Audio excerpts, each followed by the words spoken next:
Olá, amigos e amigas, estamos iniciando o nosso Economia e Desenvolvimento dessa semana, já estamos no mês de junho, na metade do mês do ano. Então, um bom junho para todos vocês, sucesso na profissão, na família, enfim, que tenha paz e amor, isso é o mais importante. Vamos começar nosso programa, como tradicionalmente aí, abrindo espaço para os contadores. Nesse espaço que criamos aqui por um conselho que defenda a profissão contábil, que visa naturalmente fazer com que haja uma renovação no Conselho Regional de Contabilidade do Rio Grande do Sul. Então, aí, o espaço por um conselho que defenda a profissão contábil.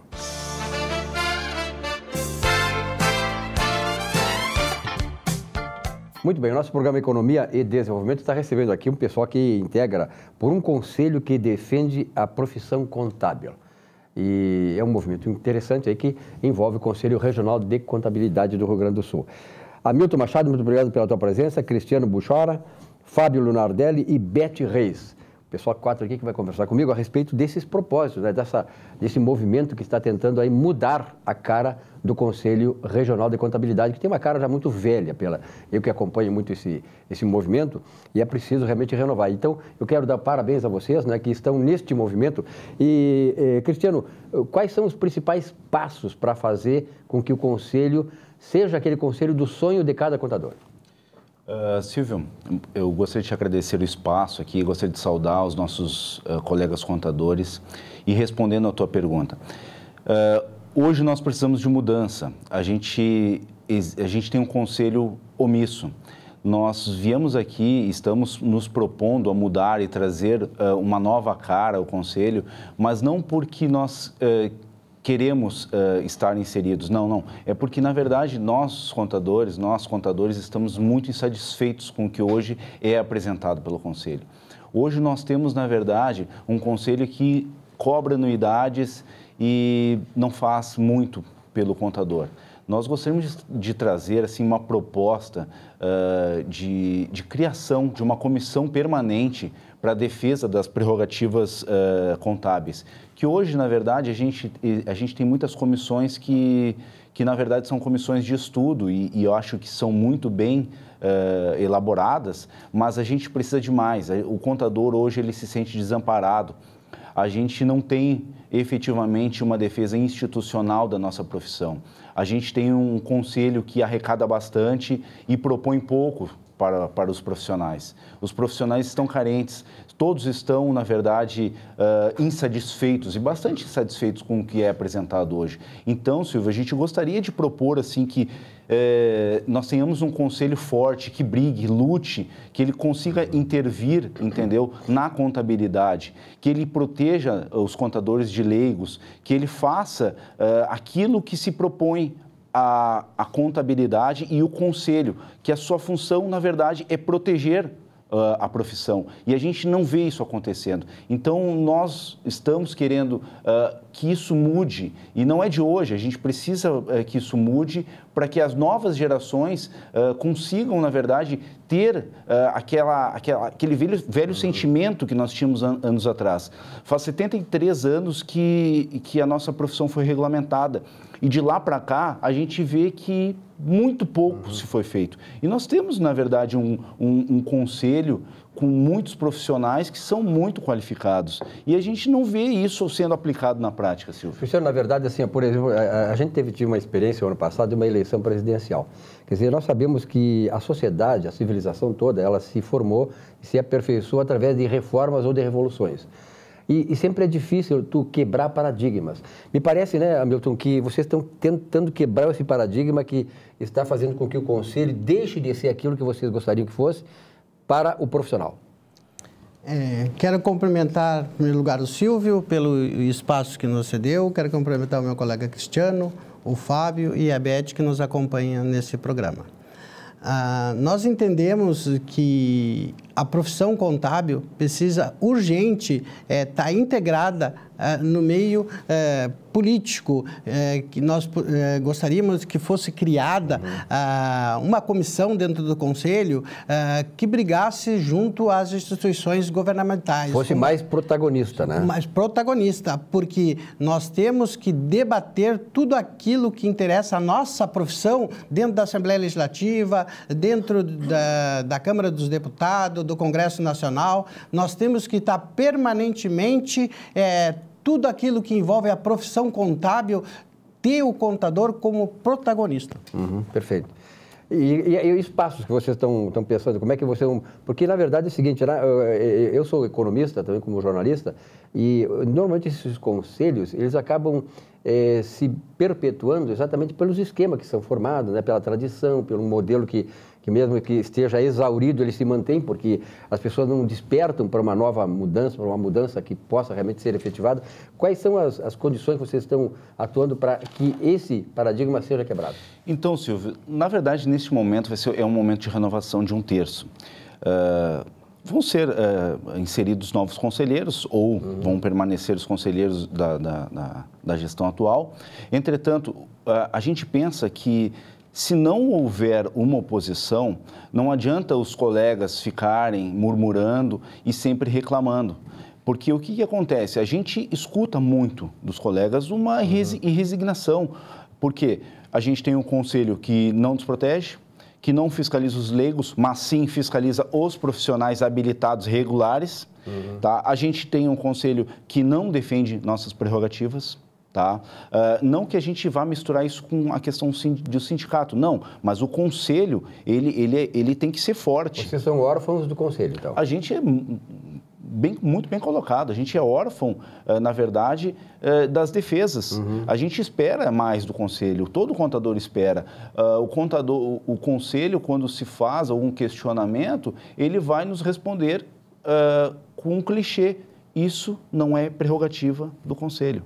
Na verdade, o contador, ele quer ouvir mais, ele quer ser defendido, ele quer ser protegido, ele quer que a profissão dele seja uma profissão valorizada. Como muito bem os nossos colegas ponderam diariamente, a gente, na verdade, está virando a contabilidade, na verdade, está tomando um rumo que preocupa demais os contadores, porque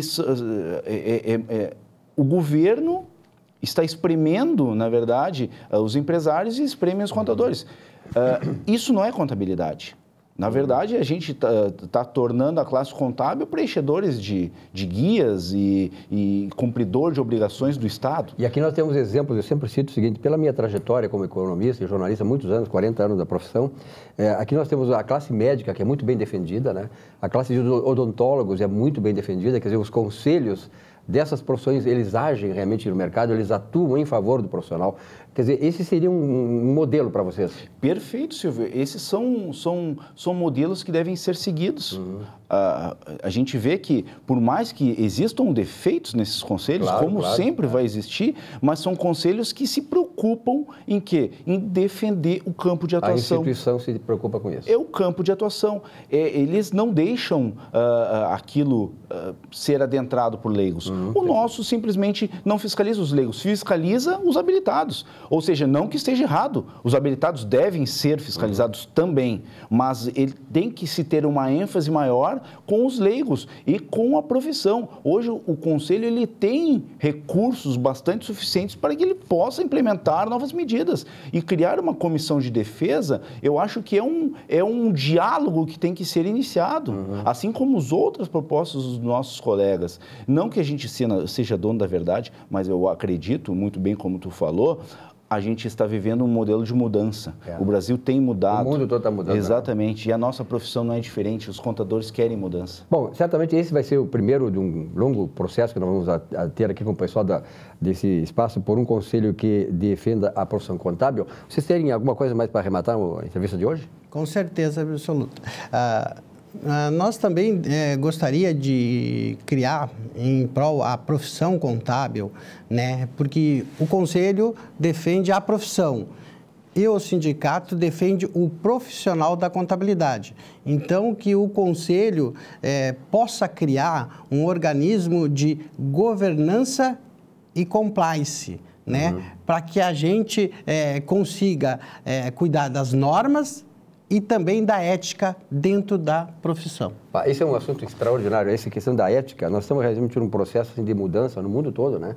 Quer dizer, essa roubalheira toda, esse que aconteceu no Brasil, isso acontece em todos os governos, quer dizer, só que nós aqui, o grau de profundidade que aconteceu machucou muito a sociedade. Hoje nós não temos educação, não temos saúde, a estrutura econômica está arrasada, o país só está em decadência. Hoje mesmo, por exemplo, nessa semana, neste momento aqui, o Banco Central há pouco divulgou o dado da provável variação do PIB esse ano, é próximo de 0%. Quer dizer, nós temos que crescer no mínimo 3%, 4% para recuperar o que nós perdemos nos últimos 10 anos. Então, a classe contábil, ela tem um papel fundamental nisso, porque ela atua exatamente na saúde financeira das empresas. Se nós tivermos saúde financeira nas empresas, nós já demos um grande passo para que o país possa ser o país, aquele que nós sonhamos, um país sustentável, um país dos nossos sonhos, uma grande nação. Nós temos tudo para ser isso, mas essas coisas, ações como essas, desse pessoal aqui, ajudam muito isso.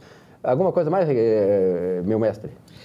Não, Silvio, gostaríamos de agradecer aí a oportunidade e convocar os contadores para que eles façam essa adesão à nossa luta, entendeu? Porque eu acho que qualquer debate que seja aberto entre as chapas, entre os contadores, vai agregar. A gente, na verdade, precisa que quem esteja lá, que mude, que não permaneça na inércia. A gente precisa, na verdade, de defesa da profissão contábil.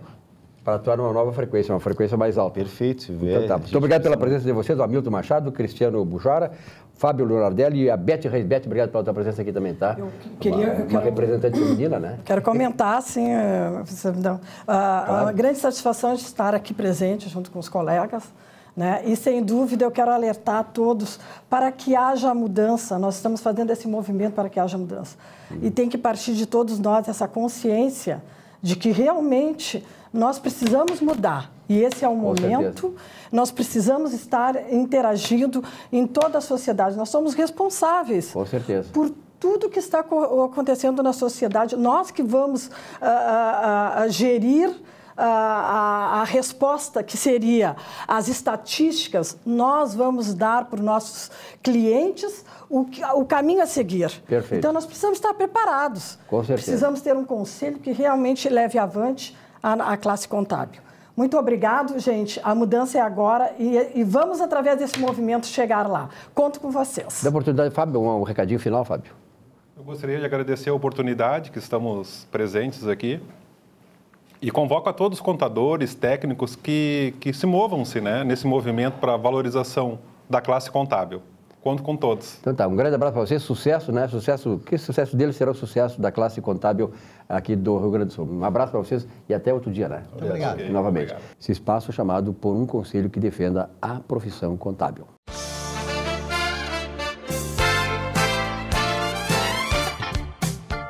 Olá. O homem é um ser religioso, ou seja, que busca se unir a Deus. E, ao mesmo tempo, emotivo. Choramos por qualquer coisa, se o time perdeu ou se o time ganhou. Se perdemos um amor e até se ganhamos um. Mas Deus, como se apresenta nas profecias, quer a justificação de nossa vida pela fé. E a fé passa longe da emoção. Fé é razão, por mais que a ciência busque ignorar e até ridicularizar. A fé se realiza na realidade material de quem a exerce. A própria ciência, por suas descobertas, se nutre da fé para confirmar as suas realizações também. O mundo está repleto de transformações de vida.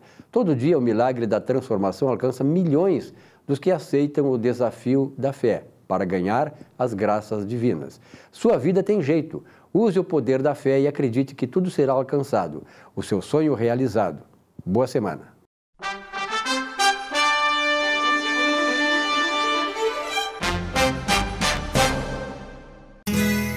Ser gaúcho é preservar as tradições, é valorizar a educação e acreditar que um futuro melhor nasce nas páginas de um livro.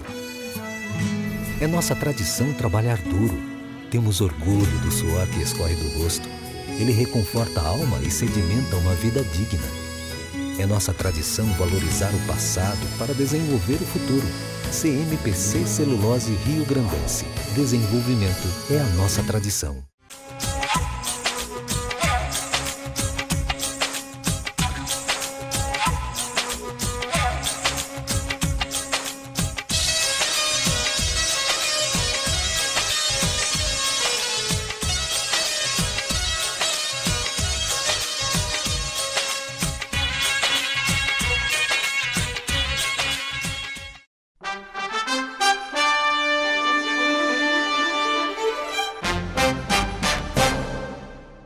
Silvio, não sou do tipo ambientopata, não faço parte de movimentos ambientalistas, não curto passeios ecológicos, mas não é por isso que não me preocupo com essas questões que podem afetar a nossa qualidade de vida. Há projeto de implantação de 4 grandes minas de carvão no Rio Grande do Sul, iniciando pela mina Guaíba, aqui em Eldorado do Sul, a 20 quilômetros de Porto Alegre. É um empreendimento enorme, considerado estratégico para o governo, visto que prevê a criação de aproximadamente 2.000 empregos, pois carvão mineral é uma riqueza do nosso estado, que o possui no percentual de 80% em nível nacional. No entanto, todo cuidado deve ser tomado. A população deve se informar e participar das reuniões que estão acontecendo, alertando para os riscos à nossa água, à nossa respiração. Especialistas recomendam que a distância mínima para preservar a qualidade do ar é de 60 quilômetros. Estamos a 20. A agricultura, produzida na região por famílias que se sustentam do plantio de produtos orgânicos, entre outros riscos. Também não vejo apenas o risco à saúde, caso o projeto seja implantado sem as devidas cautelas, mas a própria economia do Estado a longo prazo, uma vez que o objeto de outras atividades empresariais também podem vir a ser ameaçadas pelo descaso com o ambiente básico, que envolve água, ar e alimentação. Veja-se que a região metropolitana de Porto Alegre, com uma população aproximada de 4 milhões de pessoas, utiliza não só a água do Guaíba, mas do Rio Jacuí, diretamente afetado pelo empreendimento. Assim, a justificativa da geração de emprego a 2.000 pessoas pode causar risco à saúde dos moradores de toda a capital e arredores, comprometendo um número infinitamente maior de cidadãos. Como prejuízo pelos rejeitos de uma mina a céu aberto, produzindo uma imensa quantidade de resíduos em local vizinho ao Jacuí. Bem, não sou expert no assunto, nem sou contra o projeto se provar total segurança. Mas faço o alerta, pois prejuízos futuros serão suportados pela própria população que terá que pagar com o produto dos seus impostos por possíveis indenizações milionárias. O povo, que paga a conta, deve se informar, pois quem responderá não será o gestor ou o político que autorizou, mas a União, o Estado, o município, ou seja, nós, com o nosso bolso, sendo vítimas de um lado e responsáveis por outro. Os exemplos estão aí para nos ensinar. Afinal, como diz o Capital Inicial ao mostrar que o passado não se muda, se um dia eu pudesse ver meu passado inteiro e fizesse parar de chover nos primeiros erros, mas só chove, chove, chove e chove. Cuidemos que esse projeto não se torne uma tempestade do passado a comprometer o futuro. Muito obrigada. Muito bem, nós estamos aqui com o nosso Economia e Desenvolvimento, este espaço aqui que é o espaço hoje há 18 anos no ar, é um espaço que ganhou o mercado de televisão do Rio Grande do Sul. Agradeço muito aos nossos telespectadores da região metropolitana, do litoral norte, aqui da rede Comunidade de Televisão, na Grande Sul TV. Govinatsky, começou no mês de junho, né? Começamos o mês de junho e vamos ver se esse mês de junho também traz boas promessas à nossa economia, ao nosso desenvolvimento. A coisa não está muito boa, mas enfim, a gente tem que torcer. Luiz Brado, nosso comentarista, hoje vamos fazer uma entrevista com ele, né? Porque o cara foi vereador, conhece todos os problemas da cidade e foi visto, sabe de quê? De patinete. Foi visto de patinete? Foi visto de patinete pela cidade, é verdade? É um homem moderno. Olha, mas você sabe que eu realmente estou com uma vontade enorme de andar de patinete. Eu gosto muito de bicicleta, não é? Mas eu estou com uma vontade muito grande de andar de patinete, mas eu não andei ainda. Não teve coragem? Meus filhos andam. Não, eu acho que eu andaria bem, não teria nenhum problema para andar com patinete. Eu só acho, e aí está o Govinatsky, que é alguém assim, que sabe muito de legislação de trânsito, eu acho que os patinetes, eles ficam muito perigosos, para eles mesmos, perigo para eles mesmos, quando eles andam em meio do trânsito. Acho que o patinete é realmente um veículo para a gente se divertir muito, não é?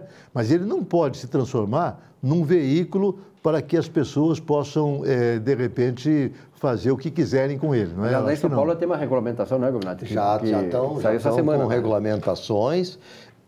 Desculpe, essa preocupação que coloca o nosso sempre vereador Luiz Braz, ela é extremamente pertinente, porque o patinete ele passa a ser um veículo com maior velocidade do que a própria bicicleta e, ao mesmo tempo, por ser um veículo de 2 rodas, ele também não pode transitar na calçada. Não deveria. Não pode, é proibido pelo Código de Trânsito Brasileiro a bicicleta e qualquer outro veículo, obviamente, similar à bicicleta, não é, como é o caso do patinete, transitar na calçada. Isso é proibido pelo Código de Trânsito Brasileiro. O Código de Trânsito Brasileiro só permite a passagem, o trânsito do ciclista na calçada desmontado da bicicleta. O ciclista desmontado, o código trata bem assim, o ciclista desmontado equipara-se a pedestre. A calçada é do pedestre, é o lugar sagrado do pedestre.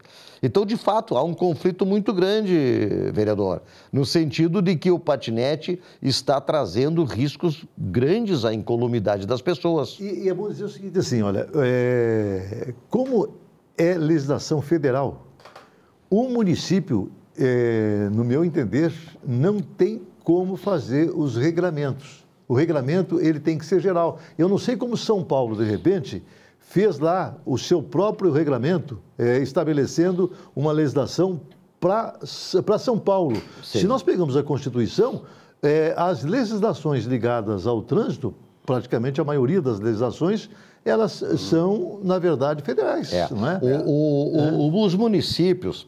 Tem um artigo no Código de Trânsito Brasileiro, se não me engano, é o artigo 24, que dá certas competências aos municípios. Como é o caso da fiscalização de trânsito, é competência do município. A questão da sinalização é competência do município, como também a questão do planejamento da circulação. Então, o município tem competência para criar vias apropriadas a cada um dos modais. Seria uma ciclovia, por exemplo?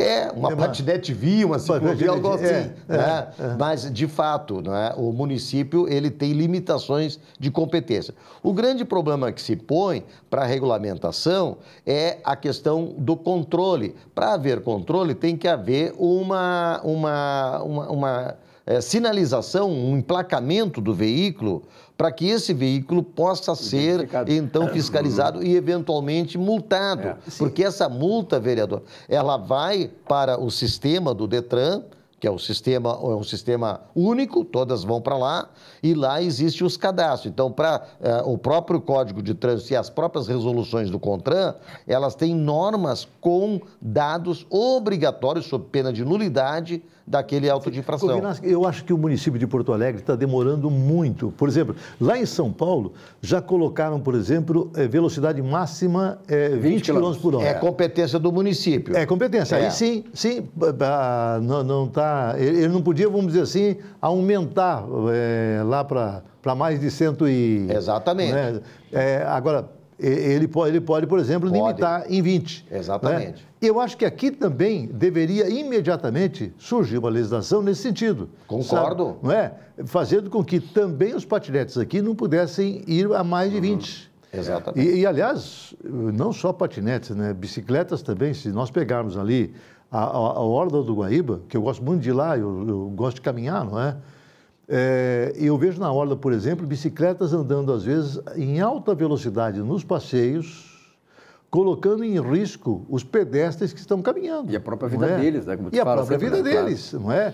Então, às vezes, eles estão saindo...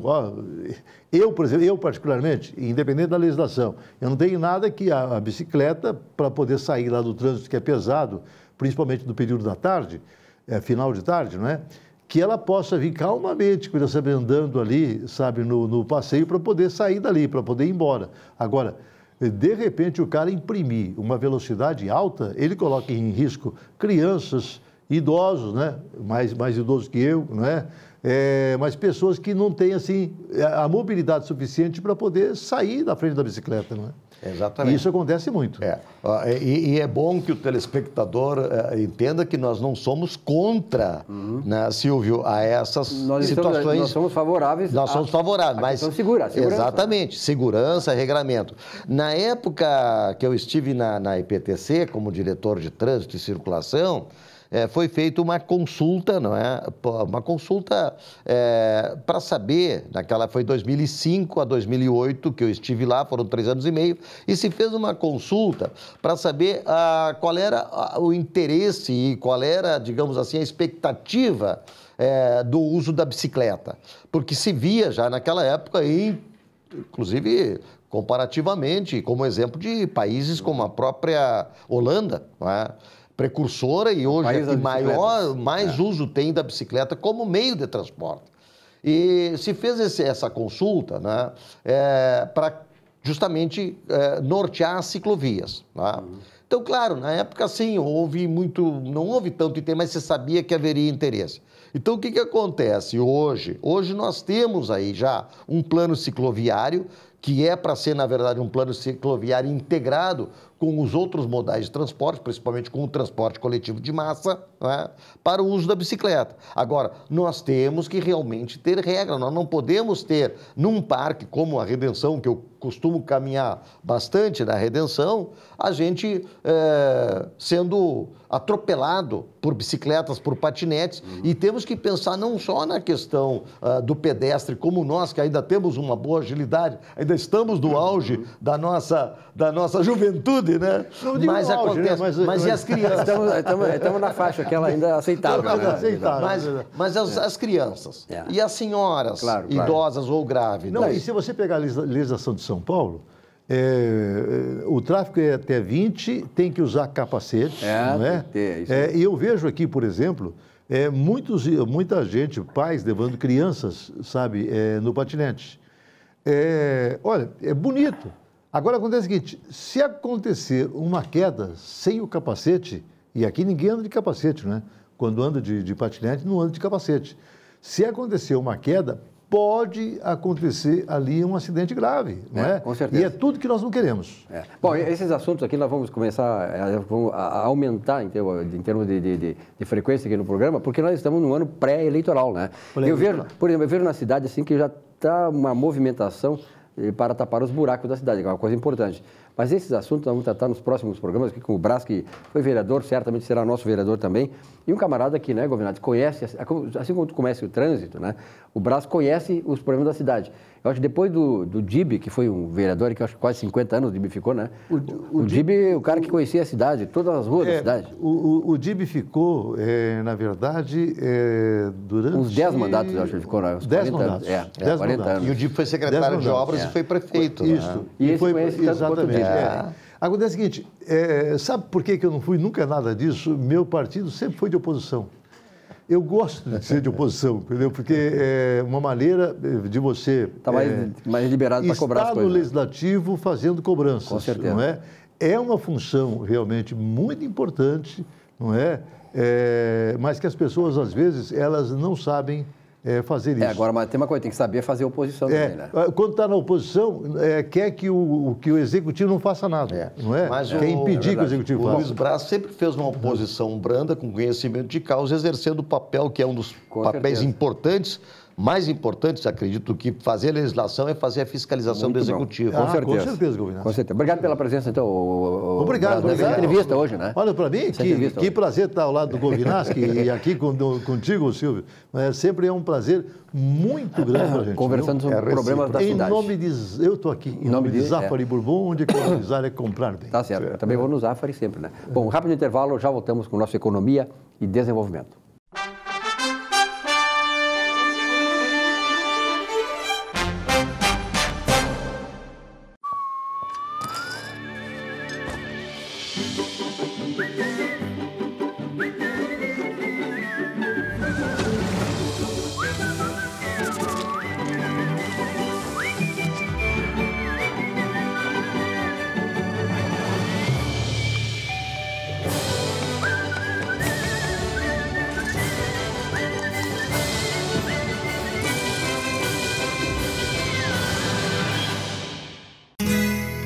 Ser gaúcho é preservar as tradições, é valorizar a educação e acreditar que um futuro melhor nasce nas páginas de um livro. É nossa tradição trabalhar duro. Temos orgulho do suor que escorre do rosto. Ele reconforta a alma e sedimenta uma vida digna. É nossa tradição valorizar o passado para desenvolver o futuro. CMPC Celulose Rio Grandense. Desenvolvimento é a nossa tradição.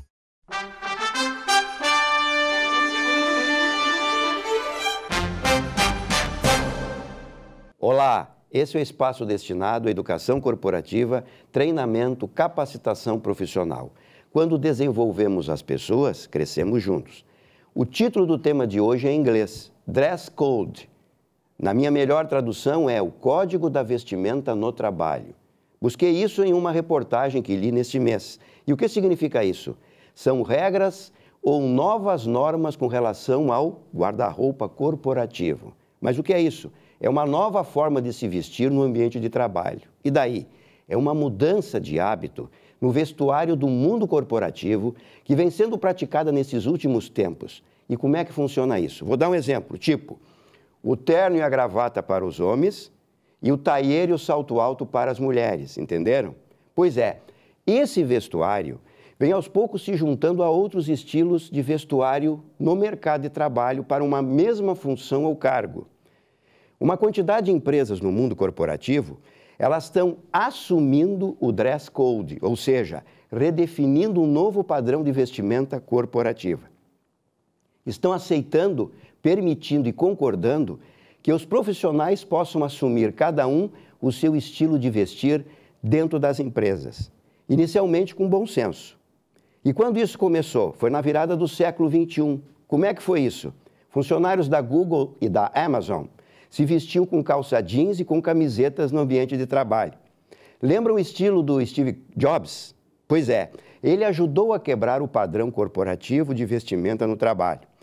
E o que significa isso? Quem vê imagem somente não vê talento. E a frase foi dele. E daí? Setores mais conservadores do mercado financeiro estão aderindo a estas mudanças também. De que forma está acontecendo isso? Olha só. O quinto maior banco dos Estados Unidos, o Goldman Sachs, fez um comunicado no mês passado afirmando que as roupas casuais ou formais não são tão apropriadas para todas as situações. E disse mais, nós confiamos no bom senso dos funcionários. Qual a conclusão disso? Vista-se para trabalhar de acordo com as expectativas do cliente. E aqui no Brasil, a liberação para sair do padrão de vestimenta corporativa, a reportagem nos diz que em torno de 10 meses atrás, o Banco Itaú realizou a campanha Vou Como Sou, que envolveu 86 mil colaboradores. E diz mais, entre aspas, o nosso presidente tem circulado de jeans pelo banco. Qual a conclusão disso? Uma pessoa não se torna mais competente porque usa salto alto ou terno e gravata. Nós queremos os indivíduos por inteiro, genuínos e felizes, diz a reportagem. E por que está acontecendo isso? De acordo com especialistas, para aceitar o jeito de ser de cada um no trabalho, não deve ser apenas pelo quesito guarda-roupa do funcionário. E como é feito isso? É preciso abrir a mente, ou seja, o mindset das lideranças. O que acontece então? Se os gestores não compreenderem a ideia, a inovação não vai evoluir, diz a reportagem. Hoje, as pessoas da nova geração, os jovens, querem se expressar naturalmente dentro das organizações. Se não forem ouvidas e aceitas, eles vão embora. Olha só, a Fundação Getúlio Vargas está finalizando uma pesquisa que mostra que os jovens não desejam mais trabalhar tanto nas multinacionais só porque elas têm uma marca forte, famosa ou conhecida. Se a empresa não se encaixar no propósito de vida destes jovens, que é a marca deles, sabe o que eles fazem? Eles vão embora também. Para concluir, uma pesquisa nos Estados Unidos com profissionais com mais de 21 anos, feita pela MetLife, que é uma grande seguradora americana e está atuando aqui no Brasil também, mostrou que 6 em cada 10 pessoas dizem se comportar no ambiente de trabalho como se estivessem em sua casa. O que significa isso? Na era da internet das coisas, trabalho, vida pessoal se misturam cada vez mais. Qual a conclusão disso? As empresas estão adotando medidas que possam melhorar a experiência e a vida dos funcionários dentro das organizações. Exemplo, eliminação das regras de se vestir, tornar o horário de trabalho mais flexível, a adoção do home office, que é o trabalho em casa. Com qual objetivo isso acontece? Engajar, reter talentos, buscar mais produtividade também, além do bem-estar. Bem, se o profissional é competente, então, pouco importa a roupa que usa, não é isso? Vamos ver como é que fica isso quando juntarmos com o rico conteúdo da tradicional etiqueta profissional ou empresarial. Tá ok? Não esqueça, você está melhor preparado do que possa imaginar. Sucesso profissional saudável. Até a próxima semana. Olá, sejam bem-vindos ao programa Economia e Desenvolvimento, bloco Meu Nome é Jorge. Hoje é um programa muito especial. O nome dele é Luiz Alberto Rodrigues, mas ele gosta de ser chamado de Beto Rodrigues. Mas antes de anunciá-lo, eu gostaria de agradecer nossos patrocinadores, Ponto das Cucas, de Araricá, RS 239 e Noêmia Aluguéis, de Capão da Canoa. Estamos vivendo novos tempos. Pensar no audiovisual no mundo contemporâneo é um exercício diário. Ele é formado pela Universidade Federal do Rio Grande do Sul em História e pós-graduado na Universidade, pós-graduado em Produção de Audiovisual na Universidade Complutense de Madrid. Ele é diretor executivo e de produção da Panda Filmes. Seja bem-vindo ao nosso programa Economia e Desenvolvimento, bloco Meu Nome é Jorge, Beto. Muito obrigado, Jorge. Eu acho que é sempre muito bacana falar de audiovisual. Aliás, as imagens movem a nossa vida, né? Hoje, com os dispositivos móveis, a gente já tinha historicamente o cinema. Nesse processo, no século passado, apareceu a televisão, que depois se ramificou em televisão por assinatura. O vídeo, o VHS, quando surgiu e trouxe para dentro das casas a possibilidade de tu assistir de maneira, digamos, como escolha individual, não necessariamente sem sair de casa para ir a um evento coletivo, que eram as sessões de cinema, a possibilidade dessa escolha por título, etc. E hoje já se multiplicou e a gente vive um momento, inclusive, de uma nova revolução, né, que é o sistema de streaming, ou OTT, Over the Top, que é como a internet incorporou o universo, o mundo das imagens. Então, nesse processo contínuo de renovações e revoluções, as imagens cada vez mais tomam conta da nossa vida, né? Então, hoje, pensar a sociedade, a organização da sociedade, a economia, os negócios, a organização da vida social, sem pensar em como a gente articula isso com a comunicação através de imagens, é como querer ficar preso no passado, né? Então, se trata mais só de entretenimento, de lazer, de momento lúdico, como sempre a gente viu localizado no campo da arte. O jogo das imagens hoje, o universo das imagens está ligado hoje a toda a organização do sistema industrial e econômico do mundo. Isso é cultura também, né, velho? Ele tem esses dois valores, isso é o que é o mais importante, né? Tem o valor agregado da cultura como bem simbólico e, ao mesmo tempo, o valor econômico como produto. É a segunda indústria do mundo, só a indústria, as indústrias criativas ou indústrias culturais, hoje são a segunda indústria, compõem a segunda indústria do mundo, né? A maior produtora de audiovisual, até por causa da mão de obra que é muito barata, seria a África?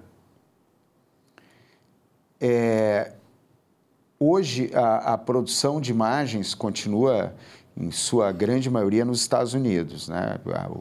Os americanos têm hoje o principal núcleo de indústria. Em segundo lugar está a Europa e a Ásia vem crescendo pela potência que tem representado a China, né? A China tem mão de obra barata e, ao mesmo tempo, uma grande capacidade econômica. A África, que tem mão de obra muito barata, ainda não foi descoberto pelo sistema audiovisual do mundo, de, por exemplo, levar muitas produções para lá.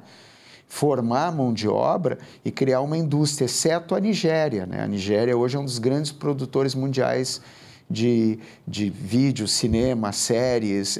As pessoas mal sabem disso, mas a Nigéria, em número de filmes que são produzidos, faz mais filmes que os Estados Unidos. Só, claro, são filmes feitos com orçamentos microscópicos, mas isso vem crescendo, formando uma nova referência. Isso é uma informação muito importante, porque às vezes o público, o nosso telespectador, ele não conhece muito, né, de produção. A Panda Filmes, eu gostaria que tu falasse um pouquinho da Panda Filmes. A Panda Filmes produz para cinema e TV, né? E também, além de produzir, ela também é distribuidora, não é isso, Beto? Exatamente. A Panda surgiu em Porto Alegre em 2002, portanto a gente já está com 17 anos, né? Já participamos aí produzindo ou coproduzindo com produtoras de outros países 19 filmes. Um dos filmes mais conhecidos, que foi uma produção interna brasileira, O Tempo e o Vento, dirigido pelo Jaime Monjardim. Tem que dizer Jaime, porque lá para cima não é Jaime.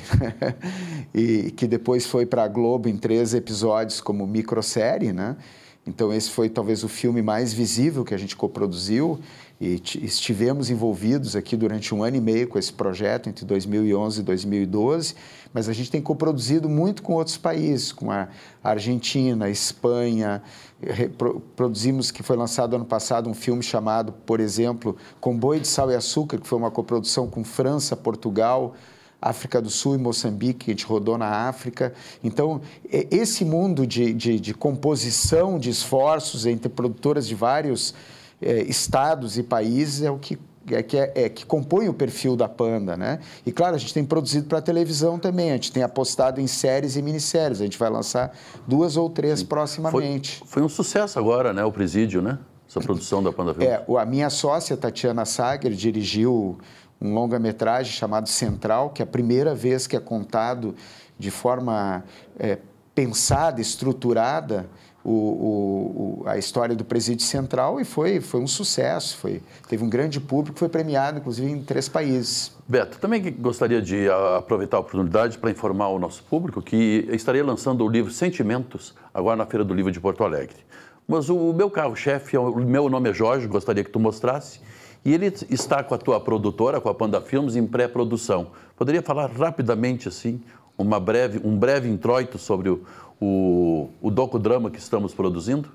Que ele vai misturar, contar a tua história de maneira documental e, ao mesmo tempo, fazer ficção com algumas cenas para recriá-las. Eu acho que é um filme muito forte, porque ele mistura um produto de entretenimento, que vai ser de fácil assimilação, a ser adotado, inclusive, em escolas, pelo aspecto de superação, de luta, e, ao mesmo tempo, um documento que registra uma vida. Hoje, as biografias estão muito em voga atualmente, é só ver, inclusive, em plataformas como a Netflix, né?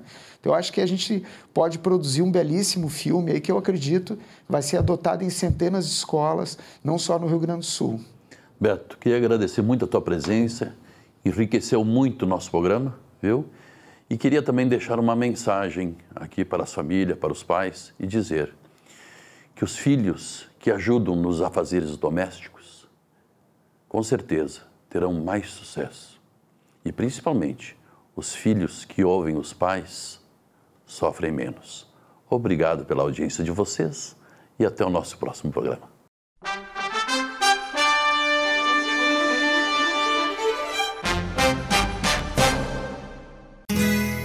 Ser gaúcho é preservar as tradições, é valorizar a educação e acreditar que um futuro melhor nasce nas páginas de um livro. É nossa tradição trabalhar duro. Temos orgulho do suor que escorre do rosto. Ele reconforta a alma e sedimenta uma vida digna. É nossa tradição valorizar o passado para desenvolver o futuro. CMPC Celulose Rio Grandense. Desenvolvimento é a nossa tradição.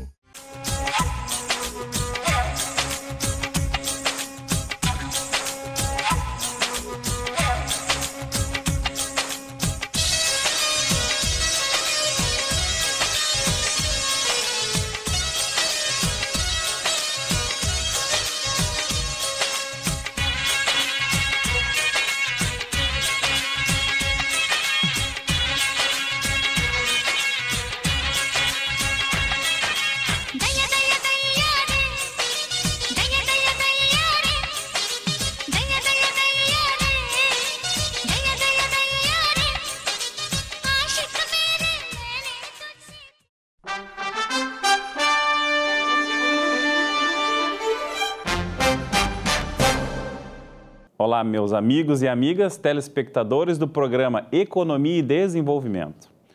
No quadro Falando sobre seus direitos, hoje gostaria de tratar sobre o direito do consumidor, no que tange às garantias de um produto baseado no Código de Defesa do Consumidor, que pauta a relação consumerista. O consumidor tem direito de escolher se quer trocar, receber o dinheiro de volta ou pedir um abatimento caso compre algum produto com defeito, conforme determina o artigo 18, parágrafo 1º, inciso 1, 2 e 3 do Código de Defesa do Consumidor. Assim sendo, há pelo menos 3 modalidades de garantia que asseguram a qualidade, a eficiência e durabilidade do produto. A legal, a contratual e a estendida. A garantia legal é estabelecida pelo CDC, Código de Defesa do Consumidor, e independe de previsão em contrato.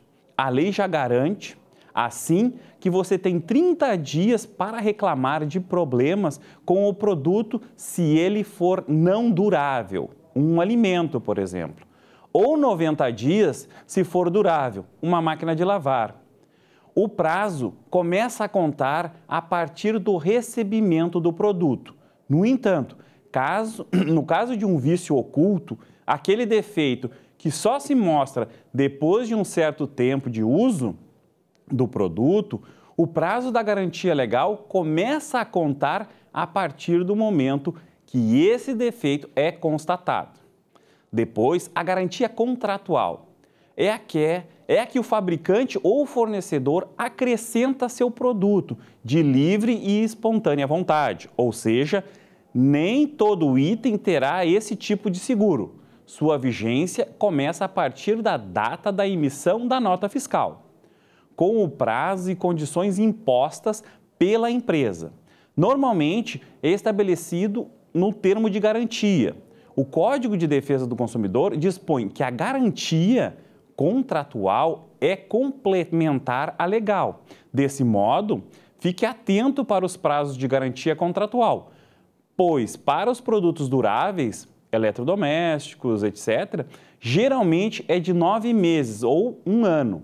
Se for de 9 meses, o consumidor terá 1 ano da garantia em caso de defeitos, pois é feita a soma da garantia contratual com a legal, de 3 meses ou 90 dias.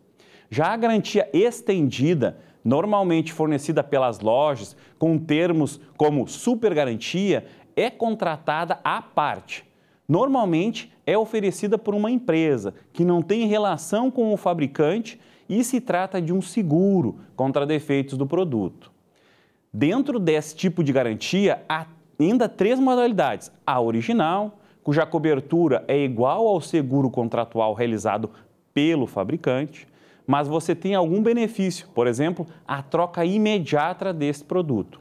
A ampliada, que é o tempo e o somado à garantia original do fabricante, e a diferenciada, na qual você tem benefícios, mas o tempo de seguro é menor que a estendida original. Em geral, não vale a pena pagar pela garantia estendida, a não ser se quando o contrato oferecer alguma vantagem de fato. Antes de optar por ela, é recomendável se informar sobre a modalidade de seguro e solicitar uma cópia do contrato ou apólice, analisando-a com cuidado. No que se refere à troca do produto com defeito, de acordo com o Código de Defesa do Consumidor, no artigo 18, o fabricante tem 30 dias, a partir da reclamação, para sanar o problema do produto. Extrapolado esse prazo, você pode exigir uma das alternativas prevista no artigo 18 do CDC. Um produto similar, a restituição imediata da quantia paga ou o abatimento proporcional do preço. Contudo, o período de 1 mês não deve ser estipulado em casos de se tratar de um produto essencial com defeito, como, por exemplo, uma geladeira, pois a troca nesses casos deve ser imediata. Mas o que deve imperar nesses casos é o bom senso. uma vez que a importância que tem um consumidor na relação de consumo é imprescindível, isto é, ele é fundamental para manter o fornecedor e o fabricante. Por isso, por uma política de fidelizar um cliente, o comerciante deveria não apresentar barreiras para atender esse cliente, caso o mesmo tenha efetiva razão. Por fim, eu agradeço a audiência e desejo a todos uma boa semana e até o próximo programa. Bom, nesse último bloco do programa dessa semana, estamos recebendo aqui Laércio Tadeu. Prazer em tê-lo, Laércio. Está viajando muito, né, o governante? Cara, agora em Brasília, amigo do Maia. Amigo lá dos poderosos. Sabe a civilização Maia? Ele é amigo do Maia, mas amigo do Maia é de Brasília lá. Foste a Brasília agora, né? O segmento aí está se movimentando, né? Semana passada, acho que foi dia 20. Semana passada, quarta-feira passada, fui a Brasília, aí com os contratempos desses aeroportos aí, que a programação era chegar às 11 horas lá, que eu acabei chegando às 18 horas, porque tá complicado. Hein? Só isso? Das 8 às 11 horas? Cancelaram o voo, essas coisas. Aí toda aquela agenda que eu tinha da quarta-feira foi... Mas o objetivo mesmo era na quinta-feira, nós tínhamos uma audiência com o ministro Tarcísio Freitas, da Infraestrutura, que nós fomos lá junto com a Gabritas, e assim, de Britas e mais outros segmentos aí, tentar ver o que a gente pode fazer nas reclusas aí de Amarópolis, Bom Retiro, porque uma coisa que aconteceu o ano passado, e é uma coisa até meio absurda, em novembro do ano passado, ficaram dragas acima da barragem lá, por falta de um parafuso e falta de mergulhador. Isso é uma coisa ridícula até, ridícula, para um país desse tamanho, parar e sair uma hidrovia que uma draga aí traz 40 caminhões que não vão para as estradas. Então, a gente foi pedir não que fizesse novas eclusas, novas barragens, mas sim que houvesse manutenção. E a gente passou esse assunto para o ministro, né? E já fomos 3 vezes, agora realmente fomos recebidos pelo ministro. Mas temos aquele problema de sempre, né? A falta de verbas, né? O país está... Então, foi prometido que... Para vir a verba para fazer essa manutenção, vai ter que retirar de outro lugar de onde todos estão precisando. Aí tem que mexer na Bahia, tem que mexer no Porto de Santos. E é contingenciamento para cá, contingenciamento para lá, né? E ainda tem um peso muito grande. Ele falou até publicamente ali, pode dizer que o Porto de Santos tem uma folha de pagamento absurda. Então, coisas assim que não dá para acreditar. Tem que privatizar essas coisas também, né, então... E falta de verba, certamente, porque muitos recursos que teriam que estar aqui também foram para outros lugares fora do Brasil. Mas a questão da Sindiareia é muito importante, o sindicato, porque é um insumo da maior importância, não é, no desenvolvimento do país na área de construção. E existe uma perspectiva nesse segmento, está indo, vamos dizer assim, está evoluindo. Toda vez eu venho aqui com o Silvio, no programa do Silvio. Aliás, tem que vir mais vezes, né? Porque mais vezes. Está muito desaparecido. E está tudo parado, está tudo ainda parado. Né? Então, aumenta muito o custo, né, para chegar essa areia no depósito, né? Combustível que sobe aí, às vezes diariamente, agora deu toda a infraestrutura para chegar, mas não tem, do outro lado não tem a demanda, né? Não tem obras, não tem grandes obras, porque a madeireira está funcionando, mas funcionando dentro, diminuiu até, mas nós precisamos de grandes obras, estradas para fazer, compactar o asfalto, condomínios grandes, isso não existe. A areia entra praticamente em todos os setores da construção. Que a gente diz, a areia está desde que a gente nasce no hospital, nas paredes, até quando a gente morre no túmulo. A areia está lá, ela tem um círculo. É um insumo diz universal, que é o segundo, depois da água, o mais importante no mundo. E as reservas, presidente, ainda estão adequadas para um futuro longo? Tudo esperando esse boom, né? Essa explosão, vamos botar assim, que a gente acreditava, mas não houve isso aí. Então, a gente está muito ainda cedo um pouquinho, né? Eu acho que dá para dar um pouquinho mais de... que ter até muita porque paciência. Há muita oposição com relação ao governo, né? Nós temos que ter muita paciência e esperar que, agora com as novas notícias aí, que a gente está discutindo muito, Previdência, está discutindo tudo, mas estamos esquecendo, eu sempre falo, em todo lugar, falei até lá em Brasília, nós estamos esquecendo que nós temos que movimentar a economia. A máquina a roda tem que girar, então, a construção civil, ela é a base de tudo. Ela é a base. Então, tem uma obra, a obra vai ter areia, ela vai ter cimento, ela vai ter madeira, ela vai ter o pedreiro que está ganhando, vai na loja comprar e a loja vai vender, a fábrica vai vender também para essa loja. Até aquele cara que vende o sanduíchezinho vai ganhar ali. Com então, certeza, se não tem obra, então, isso é toda a cadeia, é uma engrenagem. E essa engrenagem está parada. Está parada. E está parada, né? Quanto tempo nós viemos aqui? Desde o tempo lá. Troca presidente, sai Dilma, entra Temer, tudo, e nós sempre aqui, e nós sempre agarrado. Por isso que eu fiz aquele comentário de cunho pessoal, né? No sentido de que as obras do Brasil estão paradas, mas as obras do Porto de Mariel, das autopistas em Cuba, do metrô de Venezuela e tudo mais, andando, né? Lá eu não posso vender areia. Lá não vai nossa areia. Ainda não. Não conseguimos chegar em Cuba ainda para vender areia. Então, o problema é local, né? Localizado, né? Mas vamos acreditar que daqui a pouco até a indústria, onde saiu o dado do Banco Central, né, do IBGE, a indústria está trabalhando com 40% de ociosidade. Então, realmente é uma coisa problemática. Obrigado pela tua presença, Tadeu. Vem mais seguido, né? Só tinha um aviso, no dia 5 de julho, nós vamos receber a Comenda Pôr do Sol de Porto Alegre. Que beleza. Onde é que vai ser? Na Câmara de Vereadores. Na Câmara de Vereadores. E aí nós fomos agraciados, que isso é uma das mais importantes para as entidades jurídicas, né? Estaremos lá. Então vamos... Anota aí, Lucas, anota na agenda aí. Vamos estar lá no programa, porque isso é muito importante para nós, pelo trabalho que nós estamos fazendo no meio ambiente. Muito obrigado, então pela presença, Tadeu. Um abraço. Gonato, boa semana também. Boa semana, Tadeu. Muito obrigado a você, telespectador. Uma boa semana. Nossa Economia e Desenvolvimento fica por aqui. Até o próximo programa. Até lá.